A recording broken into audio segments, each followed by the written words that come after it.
I'm in London. That's the Globe Theatre. He's in Saving Private Ryan. I am Kennedy. What's all that got to do with one another? You'll find out in a moment on Best Picture.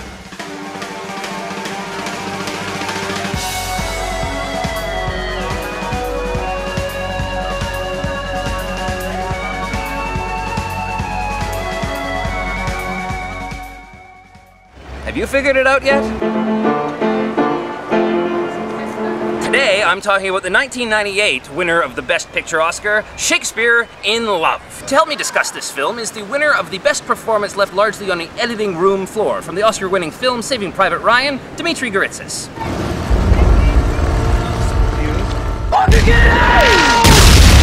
So we've known each other for 30 years, and as a result, we've seen so many films together that have become, you know, core to who we are, both as people and as artists. So, yeah, what are some of those films?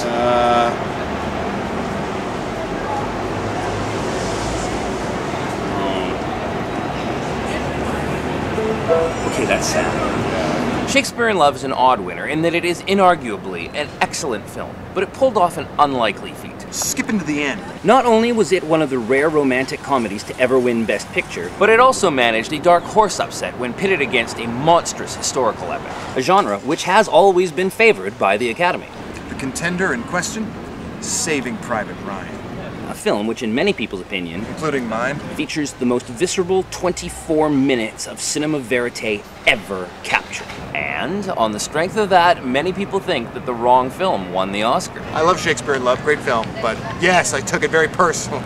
First, let's look at the third most nominated film in Oscar history, Shakespeare in Love. Gwyneth Paltrow, Best Actress. Judi Dench, Best Supporting Actress. With just 8 minutes screen time. Best Original Screenplay by Mark Norman and Tom Stoppard. And of course assisted by William Shakespeare himself, in probably one of the most forward-thinking writing projects ever. If you ask me, the film's greatest strength is its script.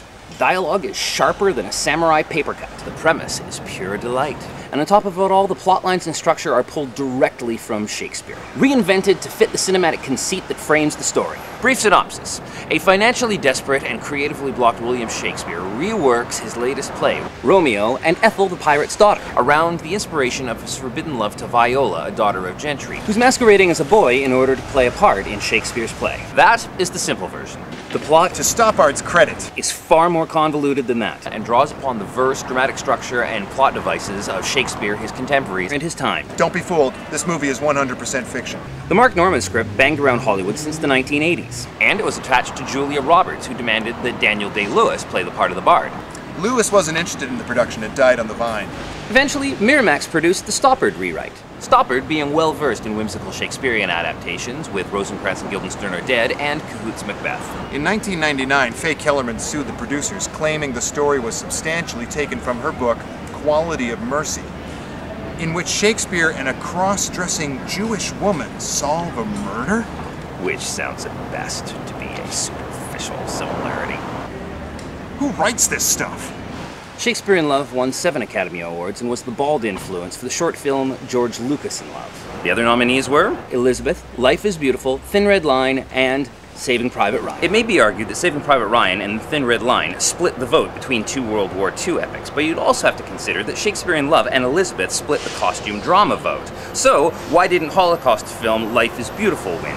Hint, maybe it was because of the Sotto Totoli.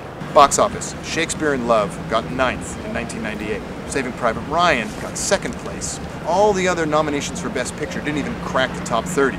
Life is Beautiful got 35th, and I think it should have got higher. Other films that actually did better in the box office than Shakespeare in Love were Eddie Murphy's Dr. Dolittle or Godzilla. And the #1 grossing film of the year? Armageddon. There is no God. A realization that must have encouraged the Academy to have the ceremony on the Christian Sabbath for the first time ever that year. Which has since become the norm. Armageddon. It was also the first time that 2 actors were nominated for playing the same person, but in different films. Judi Dench in Shakespeare in Love, playing the first Queen Elizabeth, and Cate Blanchett as Elizabeth in Elizabeth. Also amongst firsts was a last. It was the final time that the awards would be held at their home of 30 years, the Dorothy Chandler Pavilion. This was also the year that Elia Kazan was awarded an honorary Oscar, which was considered by some to be controversial due to Kazan naming names in the House Un-American Activities hearings of the 1950s. Shakespeare in Love is one of the few films to win Best Picture without also winning the Best Director award. Which went that year to Steven Spielberg to give Saving Private Ryan a little bit of love that had been spurned. So, in short, did it deserve to win in the context of 1998? Shakespeare in Love is a really charming film and smarter than a bag of weasels, but I'm baffled as to how it pulled the win off. As far as I'm concerned, Saving Private Ryan all the way. Well, on behalf of everybody who worked on Saving Private Ryan, I'll just go ahead and say thank you. Is it a choice the Academy should be embarrassed about? In fact, no. It is a great film. Nothing to hang their heads about. Yeah, I'd have to agree. It was a great film, and there's nothing wrong with the choice they made. Was there a better choice? Shakespeare in Love is a really complete film. Saving Private Ryan gets kind of bogged down between the Omaha beach invasion and the appearance of Dimitri. Thanks, man. So far as I'm concerned, I've never seen a sequence so affecting as the bloodbath on the beaches of Normandy, and for that alone, the film wins in my book. That and the gripping brilliance of one off-screen line. I'm out of 30 caliber! Do I recommend it? In a heartbeat. Yeah, I recommend it too. Double bill. Next time, I'm going to look at the film produced by the tragic paramour of the woman Elton John called England's Rose. Like as the waves make towards the pebbled shore, so do our minutes hastened to their end. I'm Kennedy, and this is Best Picture.